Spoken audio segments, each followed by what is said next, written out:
ಬಾಗಲಕೋಟೆ ಜಿಲ್ಲೆಯ ಇಲಕಲ್ಲ ತಾಲೂಕಿನ ಕರಡಿ ಗ್ರಾಮದಲ್ಲಿ ಡಾಕ್ಟರ್ ಬಾಬು ಜಗಜೀವನ್ ರಾಮ್ ಅವರ ಜಯಂತಿಯನ್ನು ಮಾದಿಗ ಸಮಾಜದ ಯುವಕರು ಹಾಗೂ ಗ್ರಾಮದ ಗುರು ಹಿರಿಯರು ಭಕ್ತಿಪೂರ್ವಕವಾಗಿ ಆಚರಿಸಿದರು. ಈ ಸಂದರ್ಭದಲ್ಲಿ ಗ್ರಾಮದ ಪ್ರಮುಖರು ಹಾಗೂ ಯುವಕರು ಸೇರಿಕೊಂಡು ಡಾಕ್ಟರ್ ಬಾಬು ಜಗಜೀವನ ರಾಮ್ ಅವರ ಭಾವಚಿತ್ರಕ್ಕೆ ಪೂಜೆ ಸಲ್ಲಿಸಿ ಹೂವಿನ ಹಾರ ಹಾಕಿ ಗೌರವ ನಮನ ಸಲ್ಲಿಸಿದರು. ಬಳಿಕ ಸಮಾಜದ ಅಭಿವೃದ್ಧಿ ಹಾಗೂ ಅವರ ಆದರ್ಶಗಳನ್ನು ಮುಂದುವರಿಸುವ ಸಂಕಲ್ಪವನ್ನು ಕೈಗೊಂಡರು. ಜಯಂತಿ ಅಂಗವಾಗಿ ಗ್ರಾಮದ ಪ್ರಮುಖ ಸ್ಥಳದಲ್ಲಿ ಹೊಸದಾಗಿ ವೃತ್ತ ನಿರ್ಮಾಣ ಮಾಡಲಾಯಿತು.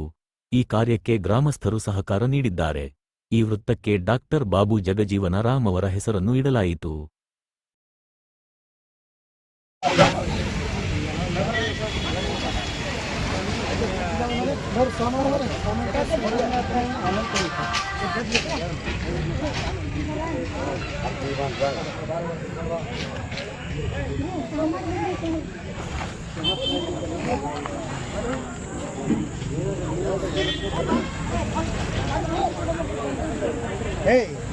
ಬರ್ರಿ ಅಲ್ಲ ಸಾಮಾನು